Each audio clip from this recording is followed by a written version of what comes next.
Oke, aku mau update start dari IHSG dulu. Habis itu aku akan bahas semua pertanyaan kalian.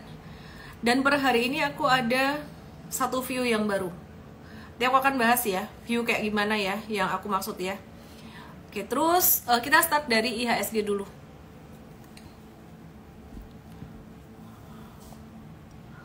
Selamat malam semuanya.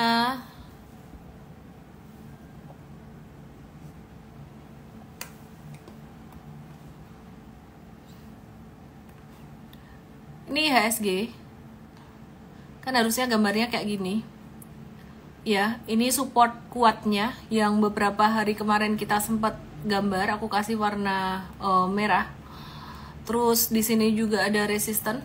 Jadi ngebentuk pattern rising wedges. Hari ini dia breakdown.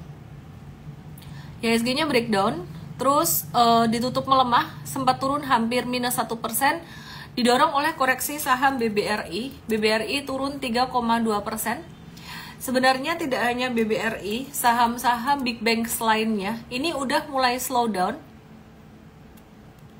Ini udah mulai slow down ya. Jadi ini kayak Bank Mandiri, dia tuh udah mulai membentuk pattern head and shoulders. Ini shoulder kiri, kepala, shoulder kanan. Jadi potensi bentuk pattern head and shoulders kayak gini. Lampunya disco aku matiin dulu. Jadi BMRI ada potensi koreksi, potensi turun jelang libur panjang.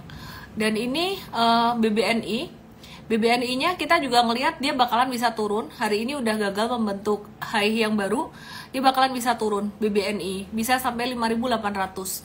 Nah, gimana dengan BBCA?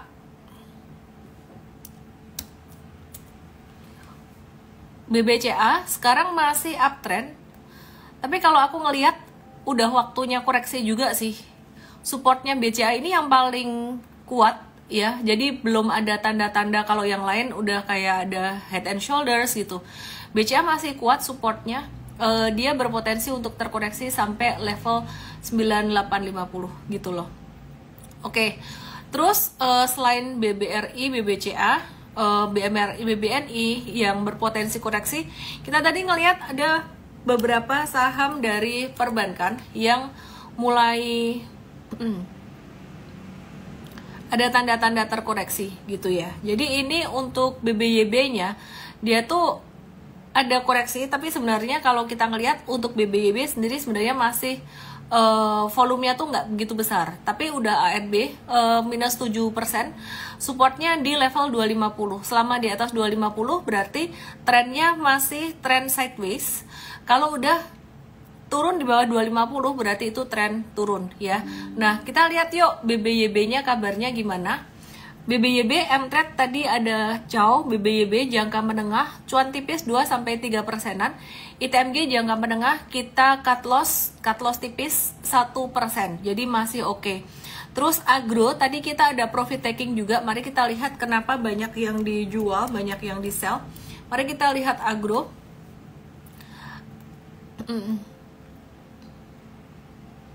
Ya, agro ini dia berada di area supportnya, dekat area support ya. Dia jatuh sekitaran 3,33%, bisa turun sampai 280-an.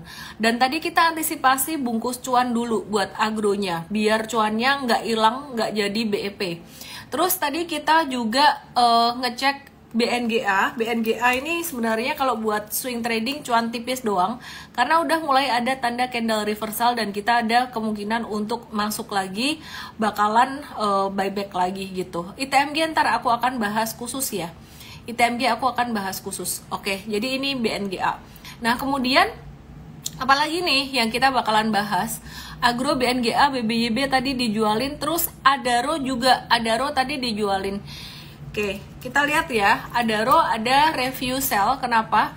Karena di sini tadi udah mulai jatuh dalam jangka pendeknya, lumayan dalam sebenarnya sampai ke 2660, terlepas dari sore harinya kemudian dia udah ditutup naik lagi gitu. Nah, jadi Adaro ini sebenarnya kalau aku boleh gambar ulang patternnya, gambarnya kayak gini.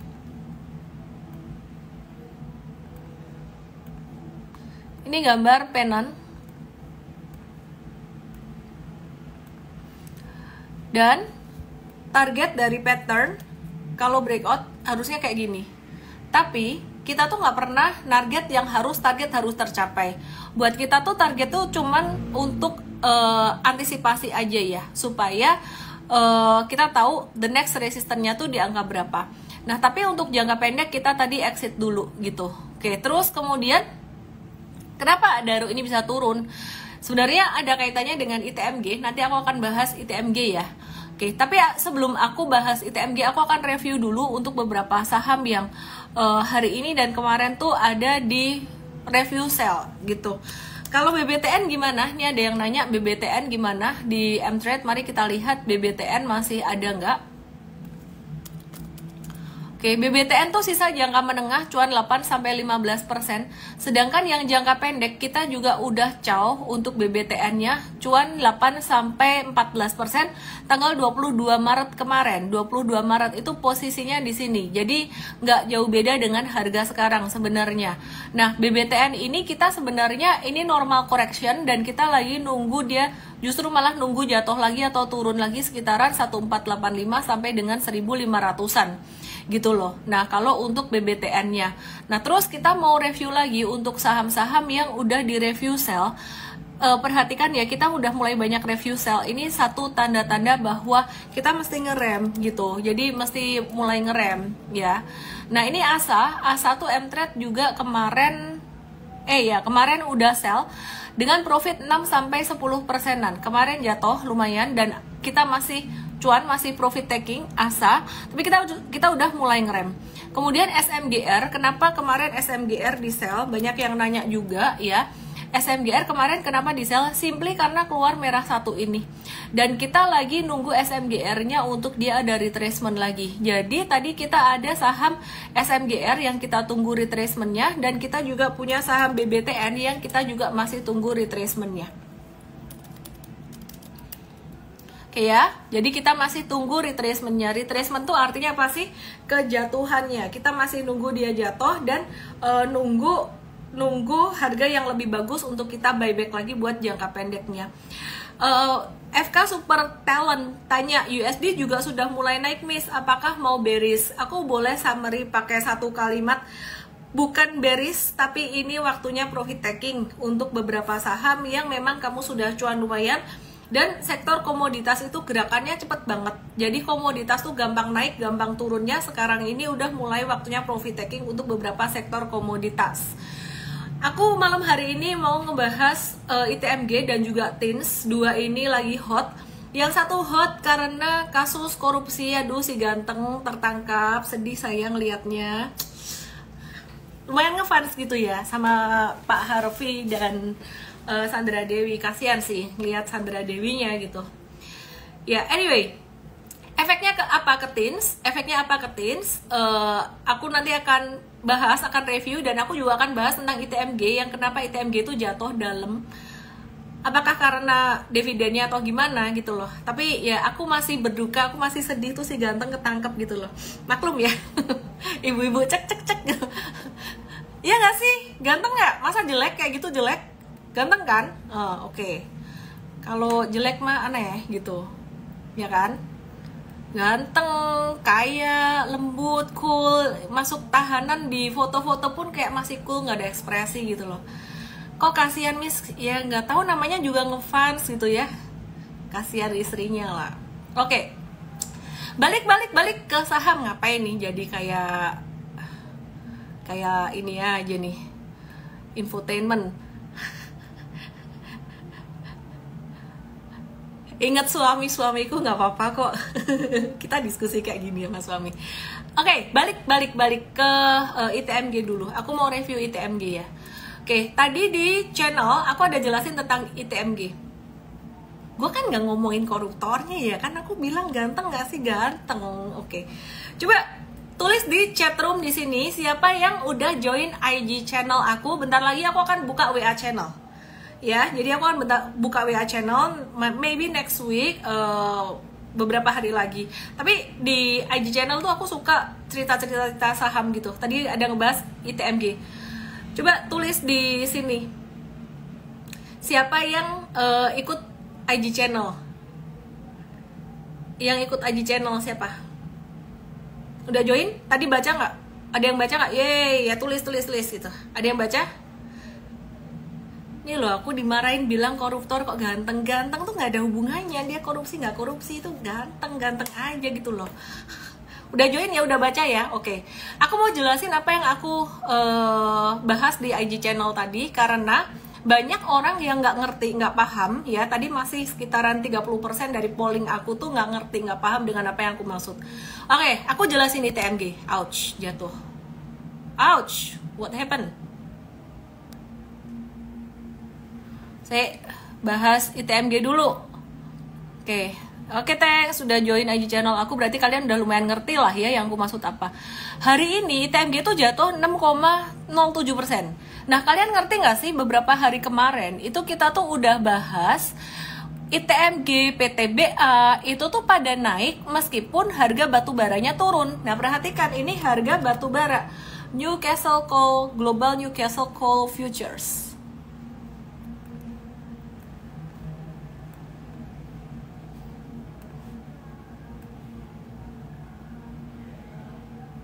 Ya, perhatikan di sini. Ini aneh banget sebenarnya. Pas harga batu baranya turun, dia naik. Tapi pas harga batu bara naik, dia turun. Berarti ada satu hal yang bikin ITMG dan kawan-kawan ini anomali. Gerakannya tuh berbeda dengan harga batu bara. Apa dong? Ekspektasi yang sangat tinggi terhadap dividen. Jadi kemarin sempat aku tuh ngeliat perhitungan orang-orang, perkiraan, wah dividen bisa sekian belas persen, bisa sekian persen, tinggi banget, pokoknya di atas 10%. Ternyata keluarnya dividen yieldnya dibandingkan dengan harga penutupan hari ini itu cuma 6,5%. Nah, perhatikan, aku ajarin ngitung ya, dividen yield itu tiap orang beda-beda. Jadi dividen yieldku, dividen yieldmu, dividen yield orang lain itu beda-beda. Definisi dividen yield adalah dividen per lembar saham dibagi dengan harga saham. Kamu beli di harga berapa? Oke, perhatikan di sini. Dividen yield, aku bersihin chartnya ya. Dividen yield jika hargamu 26.700 di harga terakhir di sini, dividen yieldmu itu 6,5%. Jadi kesimpulannya ya 6,5% ya. Jadi kesimpulannya kalau kamu punya harga di atas di sini, maka dividen yield kamu lebih kecil. Oke, perhatikan kalau di sini berarti 6,5%. Ini aku iseng aja bikin gambar kayak gini ya, 6,5%. Anggap aja di sini, oke. Nah, jika kamu beli di sini, beli di atas di sini, maka dividen yield kamu berapa? Hitung aja sendiri. Dividen per share-nya berapa? Tadi aku ada tulis di IG channel aku. Bisa jadi cuman 1%-an kalau kamu beli di atas. Kecil banget loh. Ini kan udah pakai harga closing, dimana harga closingnya tuh udah jatuh 6% tadi gitu. Oke, sekarang pertanyaannya, kalau kamu punya modal di bawah di 25.800, dividen yieldnya berapa? Coba dihitung sendiri. Mungkin bisa lebih tinggi, bisa 8%, 9%-an. Tahu nggak? Paham nggak sampai sini? Terus ditambah lagi, jika besok harga masih turun, come date masih belum tahu kapan. Kalau ada yang tahu di sini kasih tahu aja. Ya, jadi come date belum tahu kapan. Oke, jika harga turun lagi, maka kamu yang punya di atas di sini, ini akan makin rugi dong. Plus nanti setelah pembagian dividen, setelah ex-date, harga tuh biasanya turun lagi. Kesimpulannya, kamu nggak bisa pakai harga dividen yield yang umum di luar. Dividen yieldnya harga atas, harga bawah, hargamu tuh beda-beda semua gitu. Itu yang pertama. Yang kedua, kalau kamu berharap dividen interim, kan ada 2 kali dividen ya. Berharap dividen interim, hitung lagi dividen yieldmu itu berapa. Sampai di sini paham nggak? Boleh ditulis di sini paham atau nggak paham gitu loh. Yang nggak paham berarti nggak usah beli dulu aja, belajar dulu di Mvest, itu dijelasinnya di Mvest. Nah, Miss, waktu beli PTBA di atas berarti kemarin terima dividen nggak sampai 30% dong. Aku udah ngitung dari hargaku, dari harga beliku tahun 2023, yield Ellen 28%. Yield kalian belum tentu. Bisa jadi hargamu di bawah hargaku, harga belinya lebih bagus. Maka yield PTBA-mu jika dulu kamu ada beli 2023 itu lebih bagus daripada saya. Gitu loh, ya. Ada yang kasih testimoni di Mvest, dia bilang gini, dari dividen PTBA dia dapat 100%. Saya sampai mikir-mikir bingung, kok bisa sih lo dapat 100%?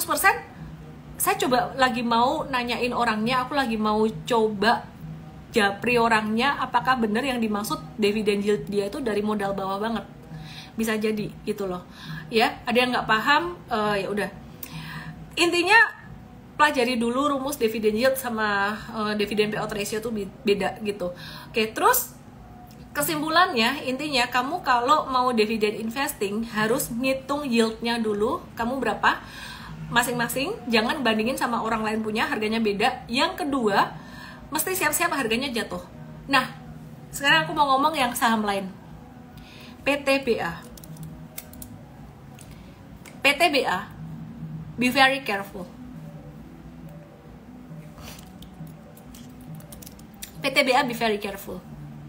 Pattern ini adalah pattern rising wedges. Pattern rising wedges itu pattern dia nggak kuat naik, ya. Jadi di M-Trade ini masih cuan. Dan ini dia udah mulai turun, dia divergen. Kita antisipasi, ternyata ITMG itu pelit bagi dividennya. PTBA harusnya lebih generous karena dia tuh perusahaan pemerintah BUMN, biasa bagi-bagi dividennya tuh banyak gitu loh. Ya. Nah, terus jika PTBA ternyata sama pelitnya sama ITMG, harga sahamnya bisa jatuh. Terus aku lihat di sini udah rising wedges, dia bakalan bisa jatuh juga.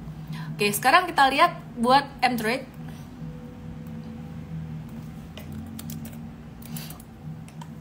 PTBA-nya masih cuan 11-16%. Dia akan consider untuk profit taking. Bagaimana jika ada yang mau masuk dan hold sampai dividen interim September? Worth it kah? Sekali lagi yang bisa ngejawab worth it itu atau enggak, cucuk apa enggak ya bahasa Jawanya ya, cucuk apa ora, itu diri sendiri. Kenapa? Karena aku nggak tahu modalmu berapa. Kalau kamu beli pakai harga sekarang, harga modal sekarang, menurutku tuh nggak terlalu worth it ya. Tapi kalau kamu punya harga lama, modal lama dan lebih murah, ya hitung aja dividen yieldnya berapa gitu. Oke. Sekarang kita mau bahas TINS. Ini pada penasaran semua sama TINS. Jujur sih, aku sebenarnya kesel dengan berita adanya case korupsi di TINS itu tadi. Bukan karena si ganteng itu, ternyata aduh ganteng-ganteng terlibat kasus, sedih gitu. Bukan karena itu. Karena TINS ini sebenarnya kita udah buat saham ini tuh cakep banget gitu loh. Ya, dan sampai hari ini tuh secara teknikal dia juga masih cakep gitu. Belum ada tanda-tanda dia jelek, belum ada tanda-tanda dia bakalan breakdown. Tapi dengan adanya case negatif, ada sentimen negatif korupsi, aku jadi ngejagain banget supportnya 770. Begitu breakdown kita cow, gitu loh. Ya, jadi begitu breakdown kita cow. Sekarang tuh patternnya tuh masih cakep. Ini patternnya tuh pattern dia potensi ngebentuk pennant. Nah, dia kalau misalkan turun dikit lagi pun masih normal gitu loh. Ini masih pennant, masih kayak gini, masih normal. Ganteng-ganteng serigala. Apa sih? Nih ya, perhatikan nih ya. Ini patternnya tuh pennant kan. Kayak gini kan. Jadi dia kalau ada koreksi dikit sampai 770 masih oke. Tapi angka 770, 760, 770 itu kita ngejagain banget. Breakdown dari situ, goodbye my love. Hoki Howard Kian, rompinya cakep, mau dipakein rompi itu. Aku sih nggak mau. Wendy IG, justru TINS kasus korupsi kebuka bukannya good news. Kedepannya bisa perbaikan kinerja. Depends bagaimana investor gede melihat itu. Kalau investor gede melihat ini jelek, maka mereka jualan. Kalau The Giant jualan, sahamnya pasti breakdown. Sebagus apapun share-nya itu pasti breakdown, gitu loh. TLKM, Excel, Isat, avoid dulu aja. Oke, aku mau kasih satu statement yang penting banget buat bulan April. Maret udah habis, aku mau kasih statement yang sangat penting sekali buat bulan April. Apa itu? Kalau Januari, Februari, Maret ini bulan kita cuan. Januari, Februari, Maret kinerja M-Trade tuh bagus banget. Bulan April tuh bulan menuai. Artinya apa? Aku ngelihat ini bulan April kita mesti banyak jualan. Dan berhati-hati untuk belinya, jangan terlalu agresif. Aku udah mulai ngelihat ada massive selling di beberapa saham. Contohnya nggak usah jauh-jauh dari TLKM, Excel, ISAT, terus kemudian beberapa saham perbankan hari ini itu udah jatuh, terus ITMG juga hari ini tuh jatuh gede gitu meskipun dia karena dividen. Tapi aku melihat di awal April nanti itu sentimen positifnya tuh dikit banget, kayak hampir nggak ada sentimen positif. Dan mau lebaran, mau libur panjang lebaran. Oke, terus aku mau bahas dikit lagi tentang full call auction. Ada nggak sih di sini yang kena FCA? Coba tulis, ada yang kena dampak FCA nggak? Kalian nggak usah takut dengan FCA selama kalian trading itu sahamnya ngikut M-Trade, M-Fast. Ya karena saham-saham kita aman dari papan pemantauan khusus gitu. Ya jadi nggak usah takut FCA atau full call auction selama saham-saham kalian tuh bebas dari papan pemantauan khusus. Cara mengantisipasinya gimana? Kalau kalian udah telanjur punya gocap dan turun-turun, ya udah tuh namanya nasi jadi bubur, bukan diantisipasi. Antisipasi itu ke depan. Caranya adalah dengan satu, hindari saham-saham yang IPO-nya naik kenceng-kenceng banget, atau nggak IPO pun saham lama tiba-tiba dia arah. Ingat kata-kataku, jangan serakah, jangan masuk situ. Resikonya bukan ARB lagi, ARB itu biasa. Resikonya adalah kalau ARB terus nggak ada bidnya, kamu nggak bisa jualan ARB terus. Nanti kalau masuk FCA itu jualannya susah banget kalau udah gocap. Hindari. Dua, bukan cuma saham ARA yang kamu hindari saham yang harganya 100 ke bawah. Dan sekarang lebih strict, hindari saham 200 ke bawah. Hati-hati. Saham 200 ke bawah tuh hati-hati banget. Tiga, hati-hati dengan emiten yang dia telat laporan keuangan. Karena itu bisa disuspensi. Jadi intinya saham yang gampang ARA terus itu gampang disuspend. Saham yang emiten telat lapor keuangan itu bisa disuspend juga. Dan kalau suspensinya lewat dari sehari aja itu udah masuk FCA. Bayangkan 200 saham di Bursa Efek Indonesia. Bursa Efek Indonesia itu sekarang sahamnya ada 900. 200 tuh banyak masuk papan pemantauan khusus. Aku cuma mikir, ini gimana sih yang lolosin masuk ke bursa itu gimana? Aturannya tuh gimana? Seingat aku dulu sebelum Bukalapak IPO, ada aturan bahwa, kalau nggak salah ya, just correct me if I wrong, ada aturan bahwa mau IPO itu harus perusahaannya untung, cuan. Nah sekarang perusahaan rugi-rugi, perusahaan apa aja semuanya bisa IPO. Terus abis itu dikasih FCA. Ini yang kena siapa? Yang kena investor retail. Yang enak siapa? Yang enak ya investor gedenya. Atau emitennya mungkin bisa buyback lagi di bawah. Atau mungkin emiten juga susah kali harga sahamnya turun. Tapi yang jahat-jahat mah seneng. Ada nggak yang jahat? Ada, cuman mau buat exit aja, buat ngegoreng valuasi exit di atas. Terus retailnya udah bonyok, buyback lagi di harga 1, 2, 3, 4, 5, 6, 7, 8. Ada kayak gitu. Jadi kita nggak usah nyalain bursa, nggak usah pusing-pusing gitu loh. Tapi yang kamu bisa lakukan tuh ngelindungi diri sendiri. Caranya gimana ya? Lihat fundamental, teknikal, dan likuiditas. Udah 3 itu aja. Dan ikut M-Trade atau M-Fast. Oke, ada yang bilang mau kabur pindah ke kripto dan US stocks. Aku sih bilang sebenarnya naif banget ya ngomong kayak gitu, karena kripto, US stocks, forex tuh ada resikonya sendiri. Tapi tetap aku akan kasih educationnya ke depan. Oke ya. Itu curhatan aku mewakili teman-teman retail.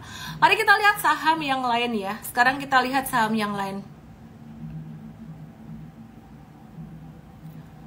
MDKA hari ini aktif. Kalau udah FCA, next delisting kah wes mboramu dengaku. Nggak ngerti itu. Kenapa aturan FCA ini dibuat katanya untuk melindungi retail? Aku gak ngerti gimana cara ngelindunginnya. Mungkin mau bikin likuiditas kali, tapi yang jelas malah bikin orang tuh panic selling. Oke, MDK lagi di area support, spekulatif buy tadi ya. Jadi support kuat di 2230, di bawah itu cowok aja, di atas itu ini spekulatif dapat di harga best price-nya gitu ya. Oke, terus kemudian aku mau bahas harga batu bara. Batu bara tuh tadi aku udah bahas ya. Harga batu bara tuh naik karena aksi borong Vietnam karena ada insiden Baltimore. Jadi harga batu bara naik tuh salah satunya karena Vietnam tuh impor batu bara hampir 2 kali lipat lebih banyak dari tahun sebelumnya buat mengatasi kekurangan pasokan listrik. Dan impor batu bara tuh mayoritas berasal dari Australia dan Indonesia gitu, naik 88% hingga Maret 15 ini. Cuman harga sahamnya lagi turun dulu sementara, I think that's normal. Terus be very careful, krisis properti di China ini ngerembet ke sektor bank di China. Efeknya nanti kemana? Efeknya bukan ke sektor properti Indonesia, efeknya justru malah lebih ke sektor pertambangan di Indonesia, batu bara di Indonesia. Itu ngefek gitu loh. Karena kalau ekonomi di China melambat atau jadi pelan, itu impor komoditi dari Indonesia itu sangat terpengaruh sekali.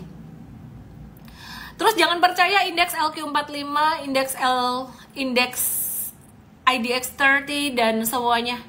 Jadi bukan berarti kalau udah masuk indeks itu terus likuiditasnya bagus. Aku cuma mau kasih satu tips, kamu harus tetap memantau live liquidity. Yang aktif 6 bulan yang lalu itu belum tentu aktif sekarang. ASII gimana kabarnya? Ini ada yang nanya ASII. ASII, Astra International, merah merona hari ini. Astra tuh beberapa hari kemarin dia tuh sempat mau breakout dari resisten kuatnya di 5325 di sini yang ada kotaknya nih di sini. Tapi terus gagal breakout, dan yang kedua di 21 Maret kemarin juga sempat mau breakout, gagal breakout, berat banget. Dan Astra tuh ada satu yang aneh sih. Biasanya kalau di bawah itu hijau tebel, hijau tinggi, tapi ini di bawah, ini merahnya yang tinggi, ini merah tinggi, kayak gitu loh. Volumenya tinggi-tinggi merah. Ini nggak bagus gitu. Jadi kita sekali lagi kita tunggu di area 5100 atau area 5075. Kalau breakdown dari situ kita caw aja. Oke, terus TLKM aku udah bahas kemarin-kemarin, sebenarnya nothing new dengan TLKM, targetnya turun sampai 3400 dan ini belum sampai 3400, jadi dikit lagi. Yohanes at Sioda, sektor properti kapan naik? Sektor properti itu satu-satunya yang belum naik. Komoditi semuanya udah naik, pulp and paper pun udah naik. Sektor properti ini bisa naiknya di semester 2 tahun 2024 ini. Agak lambat emang. Miss, bajunya hitam-hitam apa kode market lagi kelam? Enggak, nih bajunya super trader, buka deh. Oke. Inco dan Harum gimana kabarnya? Kalau tadi udah bahas TIN, sekarang aku mau bahas Inco dan Harum. Inco lagi di area support. Supportnya tapi sideways aja, nggak semenarik TIN sebenarnya, pattern technicalnya. Just wait and see aja dulu ya, di bawah 3990 cut. Terus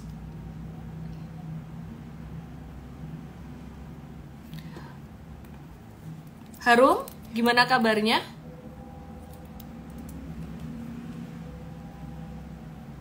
Harum kemarin ada pantulan dan dia kayaknya bakalan masih sideways.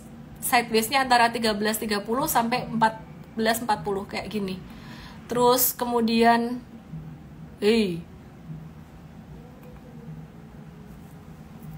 TINS udah. ICBP sepertinya hari ini rebound, Miss. Oke, kita bahas ICBP ya. ICBP itu sempat dibahas di morning briefing M-Trade beberapa hari yang lalu. Pas dia tiba-tiba gap down, yaitu di sini, jatuh di sini nih. Jadi ICBP itu sempat naik, terus habis itu gap down, jatuh buka tuh di bawah sini. Perhatikan opennya, jadi closing di atas sebelumnya, terus opennya tuh di bawah di sini, jatuh dalam banget. Terus waktu itu sempat di morning briefing saya bersama tim coach M-Trade, kita udah bilang ini bukan gara-gara laporan keuangan doang sih sebenarnya. Kayaknya ada trading error atau for sale. For sale itu ada orang beli pakai utang banyak, udah ngelewatin masa harus bayar utangnya pakai T plus gitu ya. Nah, dia mungkin kena for sale jadi jatuh banget, terbukti setelah itu ada yang ngeborong lagi. Dan 3 hari ini naik ya, ini mencerminkan sebenarnya ya waktu itu sentimennya jangka pendek aja gitu. Jadi teman-teman nggak usah khawatir berlebihan di sini. Ini ICBP-nya balik, just hold aja buat yang investasi jangka panjang. Yang trading udah sempat jualan, kalau misalkan udah sempat jualan atau udah sempat cow di sini, tunggu dulu, wait and see, masih sideways. Kalau M-Trade gimana dengan ICBP? Dia ada nggak ICBP? ICBP-nya M-Trade ini aku justru baru ingat sih, dia ada jangka panjang udah lama dari 25 April kapan ya? 25 April 2022 gitu. Terus kemudian yang jangka pendek ada sempat cut loss dikit sekali di sini. Intinya ICBP kesimpulannya wait and see dulu ya, masih sideways. Menjelang lebaran LPPF naik kah? Nggak ada hubungannya. Oh, aku mau kasih tahu satu lagi. Aku mau warn satu lagi, di mana bulan April awal nanti adalah bulan jualan atau bulan bersih-bersih dulu, profit taking dulu buat THR, dapat THR dari dividen BRI, BMRI dan lain-lain, dividen dari perbankan. Nah, kita dapat dividen dari saham apa lagi nih? ASES-nya beberapa hari kemarin sempat breakout, tapi candle hari ini jelek banget. M-Trade hari ini belum jualan ASES. Ya, hari ini kita belum jualan, tapi kita lagi masih wait and see untuk ASES-nya, karena jatuhnya hari ini tuh dengan volume transaksi yang lumayan gede, lumayan kecil, sorry, volume transaksinya tuh kecil. Oke ya, jadi ASES-nya jangka menengahnya kita masih BEP, ada cuan 2% dan minus 1%, sementara itu jangka panjangnya tuh udah cuan, dan ini kemungkinan kita akan sell kalau besok masih turun dengan rugi dikit gitu ya. Jadi be very careful, candle-nya gak enak tapi volumenya kecil, jadi kita masih wait and see. Oke, terus perkiraan Adaro gimana? Adaro udah aku bahas dari awal tadi ya, Adaro-nya ya. Jadi Adaro ini hari ini agak-agak slow down. Kita tadi udah profit taking untuk jangka pendeknya. Kenapa Adaro bisa turun? Tadi aku ada bilang ada kaitannya dengan ITMG, karena mungkin orang-orang yang lihat dividen, mereka dividen hunter, itu mereka sudah melihat wah ternyata gak sesuai ekspektasi. Jadi sebelum kena guyuran keluar dulu, bisa jadi kayak gitu juga gitu. April bersih-bersih gudang biar Mei bisa siap terima hadiah ultah dari aku. Wah, ya biasa kalau aku ulang tahun saham tuh pas di bottom terus naik. Jadi hari naik saham. BBTN udah belum? Besok libur. Iya loh, libur. Happy Easter, Happy Easter. Bentar ya, aku mau buka BBTN.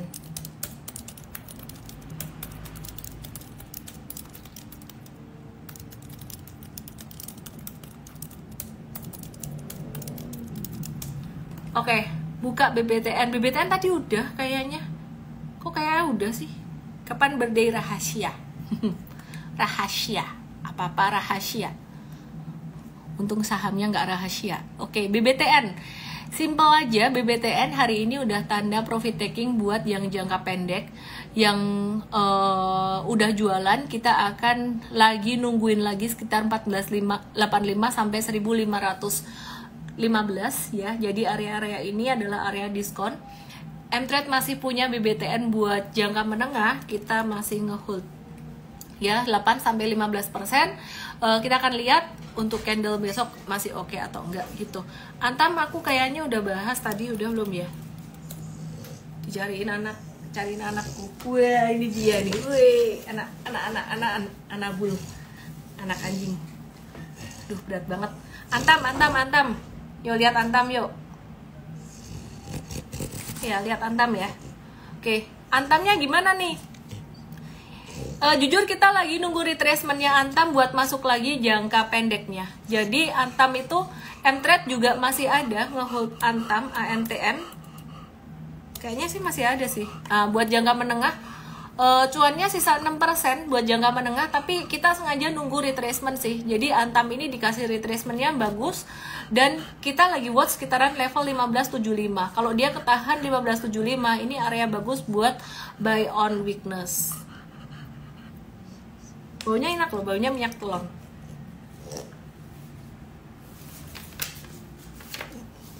nih. Ngorok. Dengar nggak dia ngorok?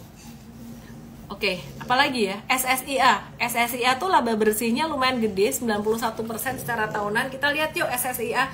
ITMQ udah tak bahas panjang lebar. Yuk, kita lihat SSIA ya. Kok ITMG lagi sih? Jadi salah pencet. SSIA. Kita lihat SSIA ya. Gila nih. Anjingku wangi tahu, anjingku tuh rajin mandi, terus dilapin setiap hari, bersih, makannya daging. Oke. SSIA, aku mau bersihin chartnya, remove drawing SSIA. Simple aja lah, SSIA ini layak ditunggu retracementnya dan juga breakoutnya. Oke, ada dua pandangan di sini. Breakout dari 940 boleh beli buy on breakout asalkan breakoutnya dengan volume transaksi besar.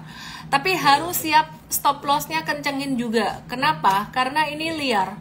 Di sini ini ada bantingan dan bantingannya terus kemudian dia ditarik naik lagi gitu loh. Jadi ini sebenarnya ada yang profit taking juga di sini. Terus kemudian ditahan, ada yang nahan. Big money-nya nahan di sini. Jadi watch SSIA kalau breakout dari 940 itu bisa siap-siap untuk profit taking. Oke ya. Oke deh.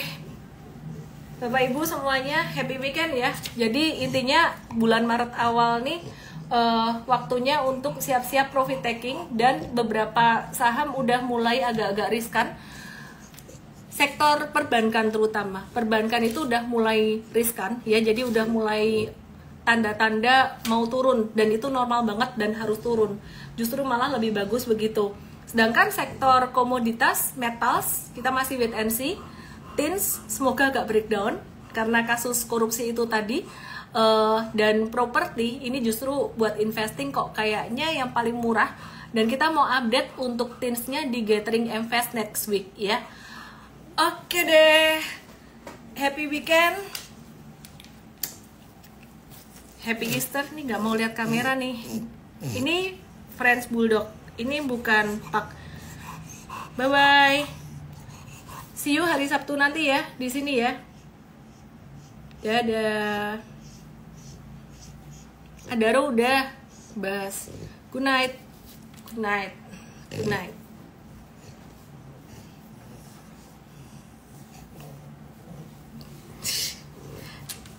Duh, gak mau diem dah.